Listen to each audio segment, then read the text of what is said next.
공룡야당의 폭주라. 이번엔 노란봉투법이라. 뭐 야당의 의석을 다 합치면 180석 가까이 되니까요.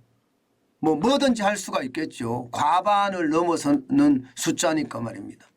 이게 300석 중에 180석이면 어마어마한 수치잖아요. 3분의 2까지도 가나요? 그러니 야당은 마음먹으면 마음먹은 대로 뭐든지 할 수 있다는 뜻입니다. 근데 그 와중에 이 노란봉투법 이게 또 추진이 되고 있습니다. 사실 문재인 정부 때 노란봉투법이 추진이 되다가 이게 제동이 걸렸거든요. 왜냐하면 여러분 이거 한번 보세요. 노란봉투법이라는 게 파업으로 손해가 발생을 하면 사측이 무분별하게 배상 청구를 제한하는 법입니다. 쉽게 말하면 파업을 해도 배상 청구를 할 수 없다는 뜻이에요. 이것은 어찌 보면 말입니다. 파업을 조장할 수도 있는 법입니다. 저는 그래서 이 노란봉투법이라는 자체가 이게 경제에 굉장히 악영향을 미치지 않을까 이런 생각도 해봅니다. 그 노란봉투법의 핵심 한번 보실까요? 기본적으로는 이게 노란봉투법은요. 노동조합법 개정안에 3개밖에 개정을 안 해요. 3개밖에. 2조 2호, 2조 5호, 3조만 개정하는데 이 3개만 개정을 하더라도 시장의 파급 효과는 어마어마합니다. 당장 말입니다. 사용자 개념을 바꾸는 겁니다. 근로자의 근로조건에 실질적으로 지배력을 행사할 수 있는 자 이렇게 확대됩니다. 이 말은 말은 단순한데요. 실질적으로 지배한다고 하니까 원청 하청 관계의 생각을 해보자고요. 하청업체 근로자가 파업을 하면서 원청 나와라 할 수가 있다는 겁니다. 하청업체 근로자가 파업을 하면서 원청 나와라. 여러분 하청업체 근로자가 파업을 하는데 원청 나와라는 게 이게 말이 될까요? 기본적으로 말입니다. 원청과 하청 관계에서는 어떠한 근로계약도 없습니다.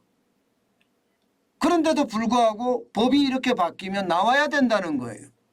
그럼 헌법은 어떻게 할까요? 이거는요 헌법이 이게 말이 되나 이렇게 생각할 수도 있는 법입니다. 헌법에 위배될 수도 있습니다.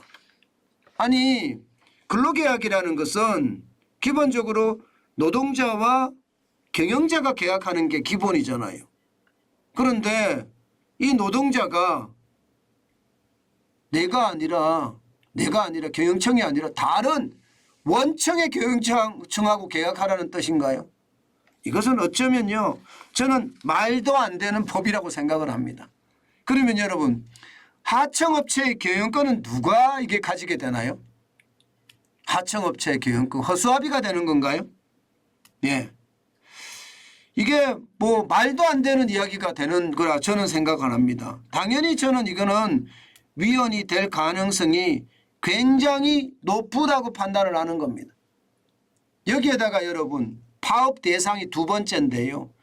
근로조건 결정 과정의 다툼을 근로조건의 다툼으로 확대하는 겁니다.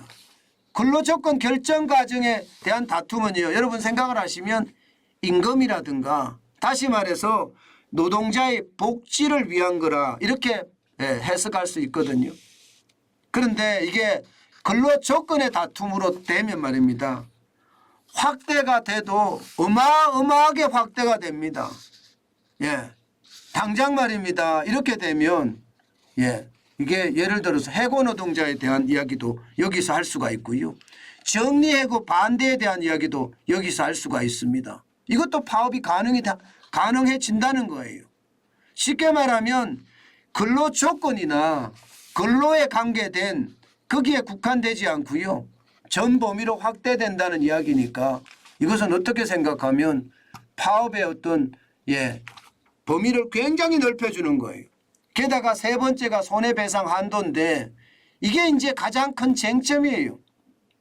사용자가 입은 손해에 대해서는요. 가해조합원이 신원보증인의 책임 면제, 연대 책임 묻는 것 금지, 그리고 조합원 개별 책임 입증을 해야 됩니다. 입증.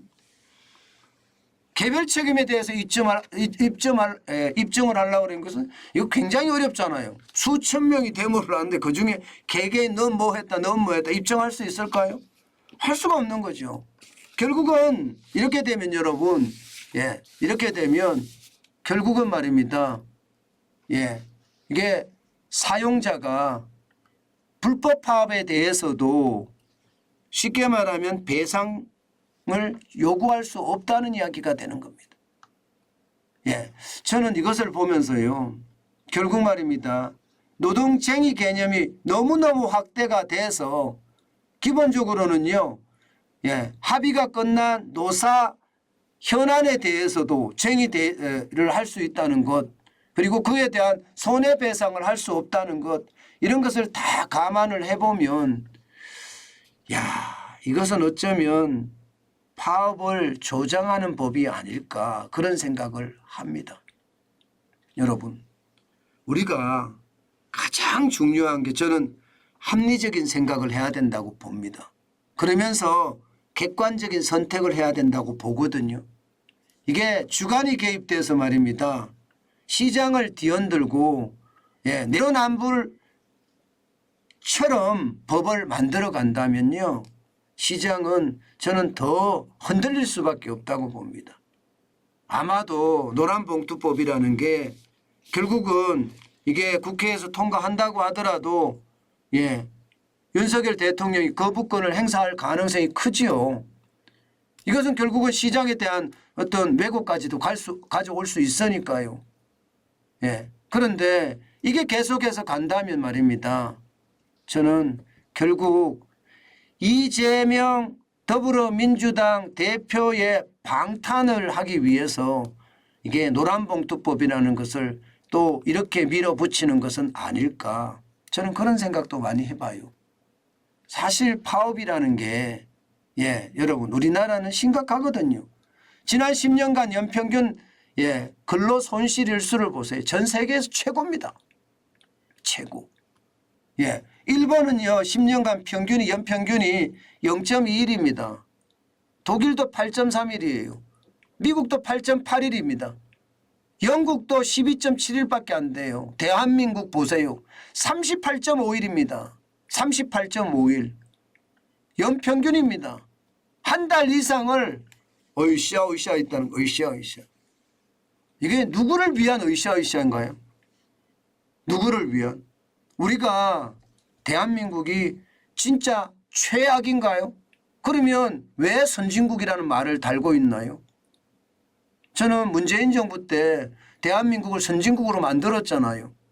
그런 차원을 감안을 해보면 우리나라도요 선진국 수준의 어떤 법과 제도를 가지고 있다는 저는 그런 생각이 들거든요. 게다가 요즘은요 SNS가 워낙 발달이 되어 있기 때문에 이게 뭐 옛날처럼 말입니다. 노동 착취를 한다.